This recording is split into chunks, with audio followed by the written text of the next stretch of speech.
예수님께서 길을 가시는데 한 부자 청년이 달려와서 예수님께 이렇게 묻습니다. 선한 선생님, 내가 무엇을 하여야 영생을 얻으리이까? 그때 예수님께서 이렇게 말씀하십니다. 내가 계명을 안 하니 살인하지 말라, 간음하지 말라, 도둑질하지 말라, 거짓 증언하지 말라, 속여 빼앗지 말라, 내 부모를 공경하라 하였느니라. 10계명에서 5계명부터 그 다음에 10계명까지의 내용입니다. 여러분, 이 한 절만 보면 마치 예수님께서 계명을 지켜야지, 그래야지 영생을 얻을 수 있다라고 말씀하시는 것 같습니다. 마가복음 10장에 나오는 이야기인데, 그러나 그렇지 않습니다. 왜냐하면 그 바로 앞에 나오는 이야기를 보면 알 수 있습니다. 부모들이 어린 자녀들을 데리고 예수님께 왔습니다. 아마 승한이 정도 됐겠죠. 네. 예수님, 우리 자녀를 좀 축복해 주세요. 제자들이 화를 냅니다. 막습니다. 그때 예수님께서 어린아이가 내게 오는 것을 금하지 말라. 그러면서 아주 중요한 말씀을 하십니다. 하나님의 나라를 어린아이와 같이 받들지 않는 자는 결단코 그곳에 들어가지 못하리라. 하나님의 나라를 받든다라는 것은 하나님의 나라를 마음에 영접하는 겁니다. 그러니까 어린아이처럼 하나님의 나라를 영접하지 않으면 아무도 하나님 나라 들어갈 수 없다. 여러분, 어린아이가 무슨 자기 힘으로 율법을 지키겠어요? 선한 일을 행하겠습니까? 그렇지 않죠. 이 말씀 다음에 바로 오늘 부자 청년이 예수님을 찾아와서 내가 무엇을 하여야 영생을 얻으리까? 라고 물어봤기 때문에 절대 예수님께서 살인하지 말라, 간음하지 말라, 도둑질하지 말라, 거짓 증언하지 말라, 속여 취하지 말라, 내 부모를 공경하라, 이거 지켜야지 구원받는다라는 뜻이 아니에요. 그럼 왜 예수님께서 이렇게 청년에게 말씀하셨을까? 청년이 예수님의 말씀을 듣자마자 예수님, 저 그거 어려서부터 다 지키고 있어요. 그런데 왜 예수님께 왔어요? 이 청년은요, 내가 무엇을 하여야 영생을 얻으리까? 나의 행위로, 나의 선함으로 영생을 얻을 수 있다고 생각했어요. 그래서 어려서부터 율법을 열심히 지켰어요. 그럼 그렇게 율법을 계속 지키면 했는데 왜 예수님을 찾아왔어요? 겉으로는 율법을 열심히 잘 지켰지만 그 마음 안에는 여전히 자기 안에 죄가 있는 것을 자기가 알았기 때문에 그래요. 여러분, 우리식으로 얘기하자면 교회는 열심히 나와요. 그러나 교회 열심히 나오긴 나오지만 여전히 내 안에 있는 죄의 문제 때문에 우리가 고민하는 거 아닙니까? 그때 예수님께서 너에게 한 가지 부족한 것이 있다. 이 한 가지가 중요한 거예요. 뭐라고 말씀하시냐면 내게 있는 것을 다 팔아. 네가 가지고 있는 거 다 팔아. 가난한 자들에게 주라. 그리하면 하늘에서 보화가 내게 있으리니 그리고 와서 나를 따르라. 자, 이 말씀도 잘 들어야 돼. 마치 자기가 가지고 있는 재산 팔아서 가난한 사람에게 다 주어야지 그렇게 선한 일 행해야 구원받는 것으로 오해하시면 안 됩니다. 이유가 있어요. 이 청년은 어려서부터 그렇게 계명을 열심히 지켰지만 가장 중요한 첫 번째 계명, 10계명에 내 하나님 외에는 다른 신을 내게 두지 말라. 여러분, 이게 10계명의 가장 중요한 첫 번째 계명이에요. 이거 안 지키고 아무리 살인하지 않고 간음하지 않고 도둑질하지 않고 거짓 증언하지 않고 속여 취하지 않고 부모 아무리 공경해도 소용없어요. 그렇죠. 겉으로는 아무리 율법을 잘 지키는 것 같아도 그 마음 중심에 하나님 아닌 다른 것을 하나님처럼 섬기고 있는데 어떻게 천국에 들어가겠어요? 그렇잖아요. 그럼 도대체 이 청년 마음 안에 그 인생의 하나님은 무엇이었을까요? 돈이었어요. 재물이었어요. 그래서 예수님께서 이 청년에게 말씀하신 거예요. 네가 가지고 있는 거 다 팔아야 된다. 왜냐하면 지금 네 인생의 하나님은 하나님이 아니다. 물질이 네 하나님이잖아. 그런 마음 가지고는 아무리 율법을 열심히 지켜도 절대 하나님 나라 들어갈 수 없다. 어린아이 봐라. 어린아이처럼 순수하게 그저 하나님 나라 내 마음에 받아들이면 그럼 하늘나라 갈 수 있지만, 그러나 네가 겉으로는 그렇게 열심히 계명을 지켜도 네 마음의 중심에 하나님이 아니라 재물이 있는데 어떻게 하늘나라 가겠니? 그렇잖아. 하늘나라 누구? 하나님 나라 아닙니까? 우리가 어떻게 하늘나라 가요? 하나님 때문에 하늘나라 가는 거 아닙니까? 근데 그 마음에 하나님이 주인이 아니라 재물이, 물질이 주인이었다 그 말입니다.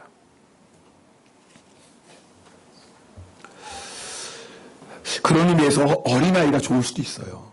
어린아이는 좋은 거 있으면 어떻게 해요? 그냥 순수하게 받아들이잖아요. 하나님 나라 좋아요, 안 좋아요? 그렇죠. 이럴 때 좀 크게 대답을 하셔야지 되는데, 하나님 나라 좋아요, 안 좋아요? 네, 좋아요. 그럼 어떻게 하면 돼요? 네, 받아들이면 돼요. 어려울 거 없어요. 그냥 받아들이면 돼요. 어린아이는 그냥 받아들여요. 하늘나라 너무 좋은 나라니까 그냥 더 원해요. 그래? 그럼 누구든지 받아들일 수 있어. 네, 제가 원해요. 그냥 받아들여요. 그런데 나이가 들수록 이 계산이 많아져요. 진짜일까? 혹시 그 다음에 뭔가 요구하지 않을까? 이 복잡해져요. 여러분, 내가 가진 것을 다 버리고 예수님을 따를 때 생각해 보세요. 가진 것 많은 사람이 힘들겠어요? 가진 거 없는 사람이 힘들겠어요? 네, 많은 사람. 그렇죠? 아무것도 없는 사람은 네가 가진 거 다 버리고 나를 따라가면 뭐 고민할 것도 없어요. 어차피 가진 게 없는데 뭐. 그냥 따라가면 돼. 근데 뭐가 가진 게 많은 게 심각한 거라. 이거 어떡하나. 그럼 여러분 이 말씀 잘 들으셔야 돼. 이 말씀 들으면서 오해하시면 안 돼. 목사님 저는요 가진 게 하나도 없으니까 고민할 거 없네요. 아니, 내가 가진 것이 없어도요 매일 무엇을 먹을까, 무엇을 마실까, 무엇을 입을까 걱정하며 사는 사람이라면 사실 그 사람도 마음에 뭐가 주인이에요? 돈이, 물질이 주인인 사람이에요. 아니, 물질만이 아니라 다른 것이 내 삶의 주인일 수 있어요. 뭐가요? 나는 옳고 다른 사람은 다 틀렸어. 나의 의. 하여튼 내가 고집 한번 부리면 다른 누구도 못 걷고, 고집 부렸다. 예수님이 나타나도 고집을 못 걷고, 자기 고집. 한 번 싫으면 죽어도 싫고, 자기 고집. 여러분, 그것은 뭐예요? 하나님은 내 인생의 주인이 아니라 내가 주인인 거 아닙니까? 때로는 사람들이 볼 때, 세상이 볼 때 그럴듯한 것도 있어요. 어느 장모님이 딸 넷만 낳다가 늦게 아들 하나 얻었어요. 이쁠까요? 안 이쁠까요? 얼마나 이쁘겠어요. 얼마나 이쁘겠어요. 그 선한목자교회 부목사님 계시는데 아들만 5이었거든요. 6번째 드디어 딸을 낳습니다. 아니 낳다보면 나오지 않겠어요. 뭐 이런 믿음으로 낳으셨어요. 그래가지고 6번째 드디어 딸이 나왔어요. 집안의 공주입니다. 딸 주변으로 집안에 6 남자죠. 6 남자가 둥그렇게 둘러서 그 딸만 보는 거예요. 너무 이쁘니까. 신한모 원사님 절대 낙심하지 마시고 의심하지 마시고 계속 나세요. 이쁜 딸이 나와요. 진짜라니까 믿음이 없어요. 네. 아니, 누가 아멘했어요? 다른 사람이 아멘했어요? 신부장님 아멘하셨죠? 그럼 네, 본인이 아멘하셔야지. 사실은 제가 아멘하고 싶어요. 이 장모님이 그러니까 이 막내 아들이 얼마나 이쁘겠어요. 막내 아들이 직장에 딱 가면 뭘 전하는 거예요. 우리 막내 잘 있나? 잘 있겠죠? 말로 하면서 찾아봐 확인하고 전화를 해가지고 어디 있으면 어떻게 하려고 지금 이 정도예요. 하루는 기도하는데 하나님이 물으시는 거예요. 너 네 인생의 주인이 누구니? 장모님의 전곡을 찔렀어요. 여러분, 사람이 볼 때는 귀하게 얻은 막내 아들 그렇게 예뻐한다고 이상할 거 하나 없어요. 그러나 그것이 하나님의 자질을 대신한다면 그것 우상입니다. 여러분, 지금 무슨 말씀드린지 알겠어요? 내 마음에 이 왕자에 앉으실 분은 오직 한 분밖에 없어요. 주님 한 분밖에 없는 줄 믿습니다. 이 청년의 문제는 뭐였냐면 그 마음 안에 하나님이 아닌 재물이 앉아 있었다 그 말입니다. 예수님께서 네게 있는 거 다 팔아 나를 따르라 하셨을 때 그래서 청년이 어떻게 했어요? 근심하며 슬퍼하며 예수님을 떠나갑니다. 사실 부자 청년이요 과감하게 결단해야 했어요. 지금 자신의 보좌에 앉아있는 재물을 포기하고 하나님이 나의 왕이시고 나의 주인이십니다라고 하나님을 내 마음의 왕자에 모셨어야겠어요. 그럼 영생을 얻어요. 그럼 하나님의 나라를 얻는 거예요. 그러나 이 청년은 예수님을 떠나가고 맙니다. 자, 그런데 이 부자 청년과 정반대인 사람이 성경에 또 한 명 나옵니다. 이 사람도 부자였어요. 삭개오입니다. 여러분, 삭개오의 직업이 뭐예요? 세리장입니다. 여러분, 그 당시 세리는요, 유대인들이 가장 혐오하는 사람이었어요. 왜요? 그 당시 유대 땅이 로마의 식민지 아닙니까? 식민지는 뭐예요? 그 다스리는 나라에 세금을 내야 돼요. 로마가 세금을 걷어들이기 위해서 고용한 사람들이 누구예요? 세리 아닙니까? 네. 이 세리들이 정한세만 받습니까? 아니죠. 정한세 외에 더 많은 것을 탈취하는 겁니다. 그리고 로마는 눈 감아줘요. 왜요? 자기가 책정한 세금만 납부하면 뭐 더 받아도 신경 안 써요. 그런 이스라엘 백성 입장에서는 얼마나 미웠겠어요. 매국노죠, 매국노. 근데 세리 함부로 할 수 있나요? 못해요. 왜요? 잘못했다가 뭐예요? 로마가 뒤에 있는데. 그래서 이스라엘 백성들이 가장 미워했던 사람 세리. 다른 사람은 구원 얻어도 절대 구원 못 받는 거 세리. 심지어는 거지도요. 세리가 준 돈을 안 받아. 야, 거지도 자존심 있어. 야, 내가 굶어 죽었지 네가 주는 돈을 받아? 이 정도였어요. 자, 세리가 이걸 알아요, 몰라요? 알지, 왜 몰라요? 그러면 왜 세리를 해요? 돈이 좋으니까. 아, 이건가요? 잘 모르겠네. 돈이 좋으니까. 이거 있으면 되니까. 그 인생의 주인은 돈이에요. 사람 무시하면 무시해. 난 돈 있어. 돈 있으면 뭐든지 하는데. 여러분, 그런 세리의 세리장이 삭개오였다면 어떤 사람이었는지 충분히 짐작할 수 있어요. 그런데요, 예수님께서 이 삭개오를 부르세요. 삭개오야, 오늘 내가 네 집에 유하여야 되겠다. 예수님이 부자 청년을 초청하신 것처럼 이 삭개오도 초청하셨어요. 그때 삭개오가요, 기뻐하며, 이 부자 청년은 근심하며 슬퍼하며 예수님을 떠나가는데 이 삭개오는 기뻐하며 예수님을 자기 집에 영접합니다. 그런데 이렇게 얘기해요. 누가복음 19장 8절 말씀은 함께 읽겠습니다. 삭개오가 서서 주께 여짜오되 주여 보시옵소서 내 소유의 절반을 가난한 자들에게 주겠사오며 만일 누구의 것을 속여 빼앗은 일이 있으면 내 갑절이나 갚겠나이다. 여러분 보세요. 삭개오가 내 재산의 뭐예요? 반을 가난한 자에게 주고 누구에게 속였지? 왜요? 세리는 정해진 선 외에 더 착취했으니까. 결국 여러분 반 가난한 사람에게 주고 그 다음에 내가 부당하게 취한 것 그 네 배로 갚아주는 남일이 있어요, 없어요? 아무것도 없죠. 그때 예수님께서 삭개오에게 이렇게 말씀하세요. 같이 읽겠습니다. 오늘 구원이 이 집에 이르렀으니 이 사람도 아브라함의 자손임이로다. 이 말씀 잘 보셔야 돼요. 삭개오가 자기 있는 재산 다 빨아 가난한 사람에게 줬기 때문에 구원받은 거예요? 아니에요. 그래서 구원받은 게 아니에요. 그럼 우리도 지금 가진 거 다 팔아서 가난한 사람을 구제해야죠. 구원받으면 그게 아닌 거예요. 왜 구원받았다고 얘기하신 거예요? 지금까지 삭개오의 인생의 주인이 누구예요? 돈이었어요. 그 마음의 왕자에 앉아있는 건 돈이었어요. 근데 지금 삭개오는 뭐예요? 예수님 앞에 자기가 지금까지 주인 삼았던 돈을 포기하고 예수님을 나의 주님으로 영접하는 겁니다. 그래서 뭐예요? 오늘 구원이 이 집에 이르렀도다. 여러분 한번 생각해 보세요. 지금 여러분의 마음의 보좌에는 누가 앉아 있습니까? 돈 때문에 늘 걱정하고 염려한다면 가난해도 그 사람은요, 그 마음의 보좌에 돈이 앉아 있는 거예요. 세상 성공이 앉아 있을 수도 있고 세상 즐거움이 앉아 있을 수도 있고요. 자신이 그 자리에 앉아 있을 수도 있죠. 세상 사람들은 사실 다 그 마음의 보좌에 누가 앉아 있습니까? 자기 자신이 앉아 있어요. 당연하죠. 그래서 내 마음대로 사는 게 당연해요. 근데 성경은요, 내 마음대로 사는 것이 절대 당연한 일이 아니라고 말씀해요.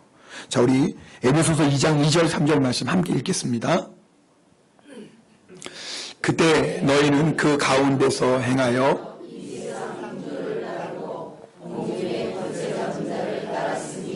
곧 지금 불순종의 아들들 가운데서 역사. 지금 보세요. 지금 그 앞절에 보면 뭐예요? 공중의 권세 잡은 자 누구예요? 마귀 사탄이에요. 이 공중의 권세 잡은 자가 지금 그 다음 절 보면 뭐예요? 어떻게 해요? 지금 불순종. 이건 뭐예요? 아직 주님을 믿지 않는 자들 안에 뭐하고 있다고 지금 역사하고 있어요. 여러분 육신의 눈으로 보면 마귀가 안 보여요. 그러나 성경은 분명히 마귀가 존재하고 그 마귀가 하는 일이 뭐냐면 예수님을 믿지 않는 자들, 그 마음에 예수님을 왕으로 모시지 않는 자들, 그 마음속에 뭐하고 있다 지금 역사하고 있어요. 자, 그 다음 절도 보겠습니다. 전에는 우리도 다 그 가운데서 우리 육체와 욕심을 따라 지내며 육체와 마음에 원하는 것을. 그렇죠. 여러분 우리 다 예수 믿기 전에 뭐예요? 내 마음대로 살고 내 육체대로 살고 내 기분대로 살았죠. 그렇게 살았잖아요. 뭐 이렇게 내숭을 떠세요. 우리 예수 믿기 전에 다 여러분 아무리 겉으로는 예쁘고 고양 있고 뭐 그래도 다 자기 고집, 자기 성질, 자기 기분대로 살았잖아요. 근데 보세요. 그것이 뭐예요? 그 다음 말씀 보니까 알고 보니까 계속 있습니다. 다른 일과 같이 본질상 진노의 자녀. 그게 사실은 뭐예요? 마귀의 자녀로 살고 있었다 그 말이에요. 세상 사람들이 들으면 웃기는 얘기죠. 말도 안 돼. 내 인생의 주인 나지. 내 마음대로 내 욕심대로 내 기분대로 사는 게 당연하지라고 해요. 근데 여러분 아세요? 자기가 자기 보좌에 앉아있는 것 같은데 사실 그 배후에 누가 역사하고 있어요? 마귀가 역사하고 있어요. 요한복음 10장 10절에서 예수님이 이렇게 말씀하세요. 도둑이 오는 것은 도둑질하고 죽이고 멸망시키는 것뿐이에요. 여기서 말하는 도둑은 뭐예요? 마귀를 얘기하는 거예요. 우리 요한복음 10장 할 때 말씀했어요. 마귀를 얘기하는 거예요. 마귀가 오는 것은 뭐예요? 도둑질하고. 뭘 도둑질할 거예요, 마귀가? 어떻게 이렇게 하셨어요? 아이고 세상에 너무 이쁘네. 저는 도리어 이러지 않았어. 이 정신 못 차리는 사람이 한 명씩 꼭 있거든요. 졸다가. 그렇죠? 마귀는요, 우리 마음을 빼앗습니다. 그래서 잠언 4장 23절에 무릇 지킬 만한 것보다 더욱 뭘 지켜라? 마음을 지켜라. 왜요? 생명의 근원이 어디 있다? 왜 마음을 빼앗기는 게 생명을 빼앗기는 거예요? 마귀는 먼저 우리의 마음을 빼앗아요. 마음을 어떻게 빼앗는지 아세요? 죄짓게 함으로. 죄짓게 함으로 우리의 마음을 빼앗아. 우리의 마음을 한번 딱 빼앗고 나면 죄인 줄 모르고 죄를 짓고 죄인 줄 알면서도 죄를 짓고 나중에는 상관없어. 그게 죄인지 아닌지. 여기까지 가요. 그래서 뭐예요? 남도 죽이고 자기도. 여러분 요즘 한국의 뉴스 보면 제가 정말 끔찍합니다. 뭐 이 자리에서 얘기 나눌 필요도 없어요. 요즘은 너무 많이 터지니까. 예전에 한 번 소개하면은 지금 놀리지도 않아. 왜? 너무 많이 그런 뉴스가 나오니까 정말 사람이 디모데전서 2장 4절 말씀 양심에 뭐 맞았어요? 화인 맞았어요 진짜. 그게 이제 죄가 아니에요. 그래서 뭐예요? 다른 사람도 죽이고 결국 누구도 죽어요? 마귀의 계획이에요. 마귀는 뭐예요? 도둑질하고 그다음 뭐예요? 죽이고. 근데 죽음으로 끝나면 다행이죠. 그 다음에 뭐 했어요? 지옥의 멸망이 있어요. 여러분 마귀가 우리 마음을 다스리는, 우리 마음을 빼앗고 그래서 결국은 우리를 어디로 이끌고 가는 거예요? 지옥으로 이끌고 가는 겁니다. 근데 문제는 뭐냐면 이 내 마음을 내 마음대로 못한다라는 거예요. 여러분 우리가 살 수 있는 건 내 마음에 있는 마귀를 뭐 하면 돼요? 쫓아내면 되잖아요. 마귀야 나가! 다시는 나를 다스리지 마! 그런데 마귀가 알았어 가면 돼. 이렇게 가면 얼마나 좋아요. 마귀가 가요 안 가요? 안 가요. 이상하죠? 분명히 내 마음인데 내 마음이 내 마음대로 돼야 안 돼요? 안 돼요. 여러분 매일매일 우리 경험하는 거 아닙니까? 이게 내 마음이잖아요. 내 마음이면 이제는 걱정하지 마라. 걱정 끝! 그럼 걱정 안 되면 되는데 계속 걱정이 몰려와요. 이제는 내가 미워하지 말아야지. 그래도 자꾸 미움이 와요. 이제는 불평 원망하지 말아야지. 그래도 불평 원망이 와요. 분명히 내 마음인데 내가 아무리 결단해도 내 마음이 내 마음대로 안 돼요. 왜 그런 줄 아세요? 마귀가 다스리고 있기 때문에 그래요. 그래서 가지 말아야 될 곳 가고, 그래서 하지 말아야 될 것 하고, 그것 때문에 내 인생이 망해가는 것을 나도 알아요. 그것 때문에 나를 사랑하는 사람이 고통당하는 것 나도 알아요. 이렇게 가다가 나 큰일 난다. 내가 알아요. 모르는 게 아니라 알아요. 근데 문제는 뭐예요? 내 마음을 내 마음대로 못해요. 왜 그래요? 마귀가 지배하고 있기 때문에 그래요. 죄의 종이기 때문에 그래요. 여러분, 우리 마음을 지배하고 있는 마귀를 물리치는 방법은 딱 하나입니다. 내 마음에 예수 그리스도가 오시는 것밖에 없어요. 자, 오늘 본문 31절을 읽겠습니다. 31절 같이 읽겠습니다. 이제 이 세상에 대한 심판이 이르렀으니 이 세상의 임금이 쫓겨나리라. 아니, 지금 예수님께서 십자가를 앞에 두고 말씀하시는 거예요. 이 세상에 대한 심판이 이르렀다. 죄에 대한 심판이요. 그러면서 아주 중요한 말씀을 하세요. 이 세상의 임금이 뭐하냐? 쫓겨나. 여기서 말하는 이 세상의 임금은 누구예요? 마귀예요. 마귀가 뭐한다? 쫓겨나리라. 아니, 도대체 예수님의 십자가와 마귀가 무슨 상관이 있길래 예수님 십자가 지는 일이 뭐예요? 마귀를 쫓아내는 거리예요. 자, 그 다음에 보겠습니다. 그 다음 예수님 또 이렇게 말씀하세요. 내가 땅에서 들리면 모든 사람을 내게로 이끌겠노라 하시니. 여러분, 예수님께서 땅에서 들린다는 게 뭘까요? 네, 십자가예요. 어떻게 알아요? 그 다음 절에 보면 사도 요한이 정확하게 설명하고 있어요. 이렇게 말씀하시면 자기가 예수님이 어떠한 죽음으로 죽으실 것을 보이십니다. 아니, 도대체 예수님께서 십자가에서 죽으시는 것과 마귀가 쫓겨나는 게 무슨 상관이 있어요? 상관이 있죠. 여러분, 마귀가 우리를 어떻게 지배한다고요? 죄로. 자, 요한일서 1장 8절 말씀 같이 읽겠습니다. 요한일서 1장 8절. 죄를 짓는 자는 마귀에게 속하나니 마귀는 처음부터 범죄함이라. 하나님의 아들이 나타나신 것은 마귀의 일을 멸하려 하십니다. 여러분, 앞에 말씀 보세요. 죄를 짓는 자마다 뭐 한다고요? 마귀에게 속한다. 그럼 마귀가 우리가 왜 죄 짓게 해요? 죄를 지면 누구의 지배를 받게 돼요? 마귀의. 여러분, 이거 잘 하셔야 돼요. 여러분, 유괴범이 여러분 아이 유괴할 때 어떻게 유괴합니까? 무섭게 해서 유괴합니까? 그렇죠, 여러분. 가장 듣기 좋은 소리, 달콤한 소리를 유괴해요. 목적은 뭐예요? 죽이려는 거죠. 여러분, 마귀가 우리로 하여금 처음에 죄짓게 해요. 누구나 다 죄 앞에서는 매력이 있어요. 그러니까 죄 짓지, 제가 지금 왜 죄를 짓겠어요? 여러분들 아셔요? 그렇게 죄를 짓고 나면 마귀의 종이 돼요. 마귀의 지배를 받아요. 결국 우리가 마귀를 내 마음에서 물리치려면 무슨 문제를 먼저 해결해야 돼요? 네, 죄의 문제를 해결해야 돼요. 이 죄의 문제를 해결하지 않고는 절대 우리는 마귀를 물리칠 수가 없어요. 그럼 우리가 어떻게 죄의 문제를 해결합니까? 예수 그리스도의 십자가 외에는 죄의 문제를 해결할 방법이 없어요. 그래서 예수님께서 십자가 지실 때 십자가로 말미암아 뭐예요? 악한 마귀 권세가 떠나간다 말씀하시는 거예요. 우리 찬송 있잖아요. 268장. 죄에서 자유를 얻게 함은 보혈의 능력 주의. 너무 높게 잡았다. 다시 하니까 좀 창피하고. 하여튼 그거 알잖아요. 죄에서 자유를 얻게 함은 보혈의 능력 주의. 우리는 죄에서 자유케 하는 건 딱 하나밖에 없어요. 주의 보혈밖에 없어요. 그건 뭐예요? 시험을 이기고 승리하니. 근데 일본어 성경의 일본어 자는 뭐예요?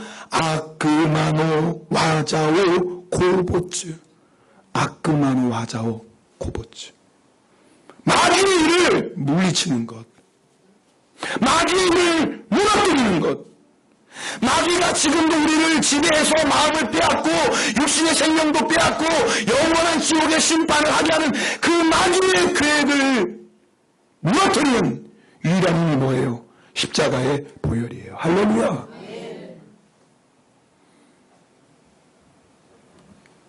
목사님, 그런데 저 분명히 예수님을 믿는데 날마다 죄의 유혹이 있는데 그건 왜 그래요? 맞아요. 여러분, 예수님을 내 마음에 모시기 전에는 죄의 유혹 때문에 갈등할 필요가 있어요? 없어요? 없어요. 하면 되지. 뭐 고민해요? 다른 사람은 모르면 되지. 그렇잖아요. 법에만 접촉 안 되면 그것도 왜 고민하고 갈등합니까? 근데 우리가 죄 때문에 고민하고 갈등하고 괴로워하는 이유는 뭐 이미 내 마음에 누가 계시기 때문에 예수님. 할렐루야. 여러분 생각해요. 마귀 입장에 그전에 누가 예를 다스렸어요? 마귀가. 자기가 여기 다스려서 왕 노릇했어요. 근데 예수 그리스도 오시고 나면 마귀가 쫓겨났어요. 마귀 입장은 어떻게 했어요? 네, 열받는 거예요. 얼마나 억울하겠어요. 저게 원래 누구 거였는데? 내 거였는데. 저 영혼을 내가 붙잡고 끝까지 어디까지 갈 수 있었는데? 지옥까지 갈 수 있었는데 내가 빼앗겼으니 얼마나 억울하겠어요. 그럼 마귀가 어떻게 하는 거예요? 그렇죠. 다시 이 자리를 빼앗으려고 공격하는 거예요. 왜요? 원래는 자기 자리였는데 빼앗겼잖아요. 그대로 물러난 마귀가 아니죠. 그래서 뭐예요? 어떻게 하면 우리 마음의 그 왕자를 빼앗을까? 마귀가 끊임없이 공격합니다. 죄로 유혹하기도 하고, 때로는 예수 믿지만 예수 믿어도 되는 거 없잖아. 환난과 핍박을 주기도 하고. 마귀의 목적은 딱 하나예요. 이 마음의 왕자에서 예수님 끌어내리고 누가 앉는 거예요? 자기가 앉는 거예요. 때로는 죄로 유혹하고, 때로는 세상 명예, 세상 성공을 주기도 하고, 반대로 환난과 핍박을 주기도 해요. 목적은 하나예요. 이 마음에 앉아있는 예수님 끌어내고 자기가 앉는 거예요. 그래서 우리 안에 예수 믿는 우리 안에 죄로 인한 유혹도 있고 죄로 인한 이런 갈등이 있는 거예요. 그때마다 어떻게 하셔야 돼요? 싸워야 돼요. 할렐루야. 죄와 싸워야 되는 그때마다 예수님의 십자가로 나는 승리했다. 그리고 예수님의 십자가의 보혈의 능력으로 마귀를 물리쳐야 돼요. 그러다가 넘어질 때 있어요, 없어요? 대답도 금방 나오셔요. 넘어질 때 있어요. 넘어졌다고 지는 거예요? 아니에요. 여러분 꼰트 보셨어요? 꼰트 아세요? 아니 꼰트 모르세요? 모르시는 분, 아니 그렇죠. 우리는 매일매일 기도와 말씀에 전념하기 때문에 뭐 꼰트가 뭔지도 모르지만 꼰트 있어요. 여러분 꼰트에서 한번 딱 맞아서 KO 한번 다운됐어. KO 다운됐어. 그럼 진 거예요? 아니에요. 뭐 하면 돼요? 일어나면 돼요. 10번 다운돼도 진 거 아니에요. 마지막에 심판이 딱 손들어 주는 자가 이기는 거지. 예? 그 제가 이거에다가 예전에 한번 제가 옛날에 그 동영상 본 게 있거든요. 홍수환 선수. 아셔요? 그 보조 어떻게 알아요? 그 기도 열심히 하고 말씀 생각하는데 어떻게 알아요? 홍수환을. 그래서 진짜로요. 이 7점, 그렇게 다운되는 게 마지막에 뭐예요? 이기잖아요. 그럼요. 마지막에 심판이 딱 손들은 사람이 이기는 거예요. 여러분 우리가 예수 그리스도 안에서 주님을 포기하지 않고 십자가 붙잡고 나가면 반드시 승리하는 줄 믿습니다. 아멘. 십자가 단단히 붙잡고 아멘. 할렐루야. 날마다 이기며 나가세요. 언제까지? 머리에 면류관 쓸 때까지. 할렐루야. 우리 그날까지 매일매일 십자가 붙잡고 싸우는 거예요. 지인 거 아니에요. 신수건 던지지 마세요. 절대 포기하지 마세요. 내가 끝까지 예수님이 십자가 붙잡고 회개하며 나가면 반드시 승리한 줄 믿습니다.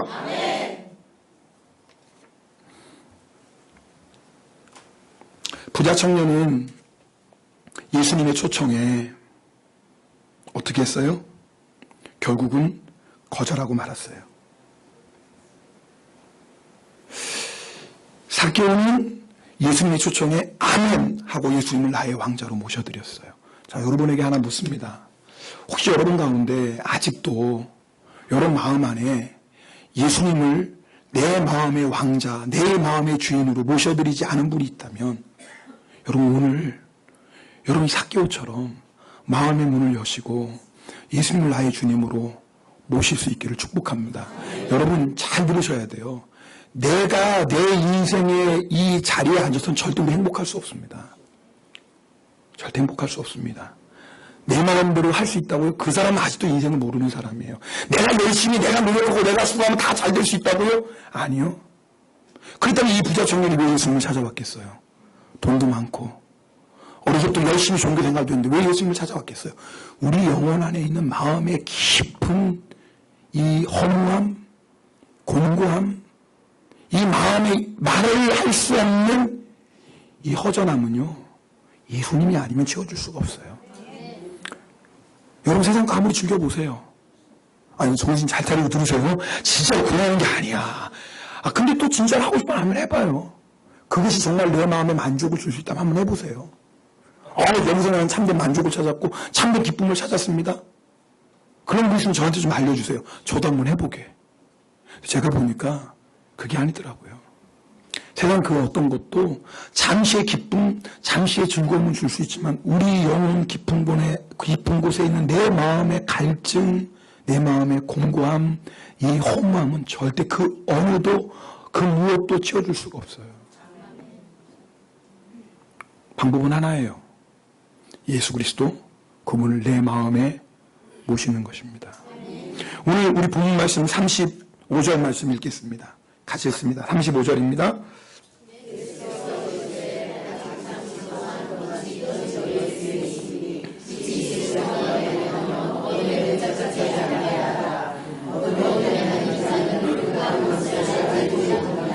여러분 여기서 빛은 누구예요?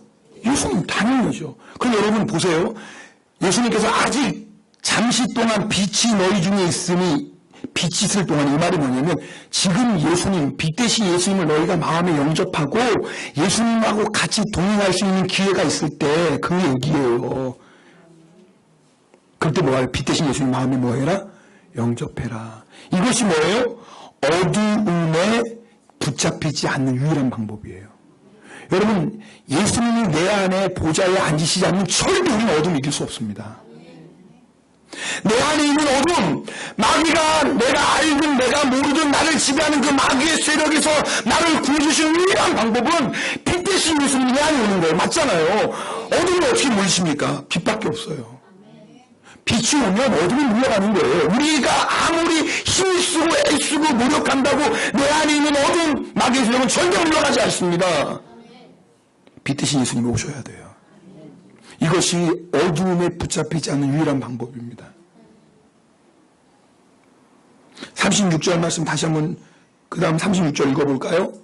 너희에게 아직 빛이 있을 동안에 빛을 믿으라. 그리하면 빛의 아들이, 주님이 다시 한번 강조하시는 거예요. 너희 중에 아직 빛이 있을 때, 이 말은 뭐예요? 아직 기회가 있다. 지금도 기회가 있다. 여러분 오늘 이 말씀 듣는 여러분이 아직 기회가 있어요. 기회가 있어요. 여러분이 마음의 문을 열고 예수님을 빛 대신 어린아이처럼 어렵지 않아요. 뭐가 어려워요? 돈이 나라는 거예요? 고이 나라는 거예요? 착한 일 얼마만큼 그런 거 없어요. 어린아이처럼 좋으면 그냥 아멘하고 받아들이면 돼요.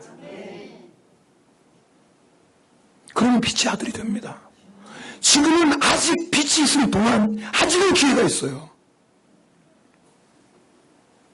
여러분, 내가 예수님, 빛 대신 예수님을 내 안에 주인으로 모시지 않으면 어둠이 지배합니다.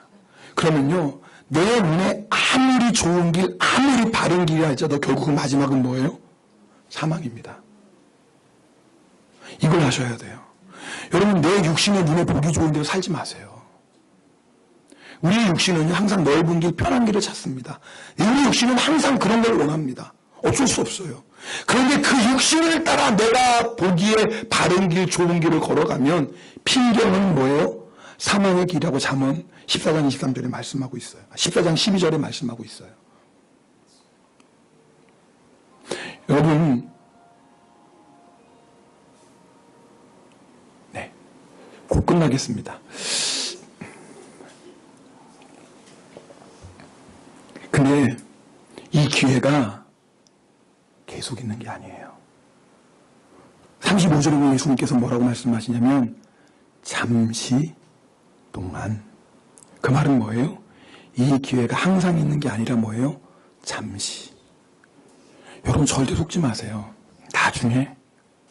여러분 다른 것은 나중으로 미룰 수 있어요. 그런데 예수님 내 마음에 모시고 빛 대신 예수님과 동행하는 구원의 삶은요, 절대 나중으로 미루지 마세요. 기회가 있긴 있는데 주님 뭐라고 말씀하시면 잠시 동안. 일본어 성경에는 뭐예요? 시바라끄노 아이다. 무슨 말인지 알죠? 시바라끄노 아이다. 잠시 동안이다라는 거예요. 잠시 동안. 여러분 우리 인생이 영원할 것 같아요? 내가 언제든지 빛 대신 예수님 내 마음에 영접할 것 같아요? 아니요. 지금 오늘 하나님께서 여러분이 이 기회 주시는 거예요. 이 말씀 듣는 게 여러분을 사랑해서 하나님 주시는 기회예요. 여러분 부자 청년에게 예수님이 네가 가진 거 다 팔아 가난한 자들에게 주라 그리고 나를 쫓으라면 부자 청년이 미워서 그런 게 아니에요. 잘 나가는 그 부자 청년의 인생에 재 뿌리는 게 아니에요. 성령님 예수님이 그 청년을 뭐 하셨더라? 사랑하셨더라 그랬어요. 청년아 지금 네 안에 네가 아무리 많이 가지고 있고 겉으로 볼 때는 화려한 인생을 살고 있어도 나는 네 마음에 있는 곤고함을 안다. 네 마음에 있는 허전함을 안다. 그 해결 방법은 오직 빛 대신 주님 영접하는 거다. 그런데 여러분, 이 부자 청년이 어떻게 합니까? 예수님을 떠나갑니다. 예수님이 사랑해서 주신 그 기회를 물리칩니다. 그 덕분에 부자 청년은 남은 인생 뭐예요? 호의호식하며 잘 살았겠죠. 육신의 즐거움 누리며 살았겠죠. 그런데 뭘 잃어버린 줄 아세요? 그 대가로? 영생을 잃어버렸어요. 이 세상에서 가장 어리석은 거래를 하고 말았어요. 영생을 잃어버렸어요. 여러분, 그런 자 되면 안 돼요. 삭개오, 결국 자기가 주인으로 삼고 있었던 돈 다 포기했어요. 이제는 부자가 아니에요. 예전처럼 호의호식하며 살 수 없어요. 자기 마음대로 자기 원하는 대로 살 수 없지요. 돈이 없으니까. 근데 그것으로 인해서 무엇을 얻었어요? 영생을 얻었어요. 이 세상에서 가장 지혜로운 선택을 했어요. 여러분에게 다시 한번 묻습니다. 이미 여러분 가운데 대부분은 빛드신 예수님 내 마음을 영접하고 있어요. 근데 여러분, 여기서 빛 가운데 권하는 건요, 현재형이에요. 매일매일이에요. 내가 예수님 어제 모셨어도 오늘 또 빛 가운데 동행해야 돼요.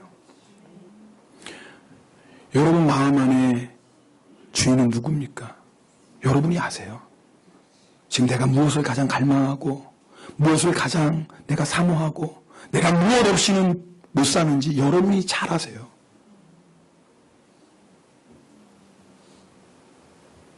만약 여러분 가운데 예수님을 아직도 나의 마음의 주인으로 모시지 않은 분이 있다면 오늘 시간에 마음의 문을 열고 빛드신 예수님 영접하기를, 어린아이처럼 그대로 받아들이기를 축복합니다.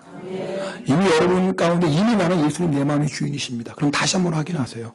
정말 예수님 내 안에 보좌에 앉아 계신지. 혹시나 호시탐탐 그 자리를 노리는 마귀에게 내 마음 다 넣어주고, 입술로는 주여 주여 부르지만 청년처럼 겉으로는 열심히 신앙생활하는 것 같지만 이미 내 마음은 예수님이 아닌 다른 것을 다 빼앗겨버리고, 그리고 신앙생활하고 있는 건 아닌지 확인해 보셔야 돼요. 그런 분도 예수님 내 마음의 보좌에 다시 모셔야 됩니다. 사실요, 매일매일 여러분이 예수님 내 마음의 보좌에 앉아주세요. 오늘도 나를 다스려 주세요. 이렇게 고백하셔야 됩니다. 오늘 여러분하고 이 찬송 부르길 원하는데요, 이 찬송 할 때 기도하는 마음으로 찬양하길 원합니다. 예수 우리 왕이여 이곳에 오셔서. 근데 이곳에 할 때를요, 가사를 좀 바꾸겠습니다. 예수 우리 왕이여 내 마음에 오소서. 여러분, 이 시간에 이 찬송 여러분이 진정으로 믿는 마음으로 고백한다면 이 찬양할 때 예수님 여러분 마음의 왕으로 오실 것입니다.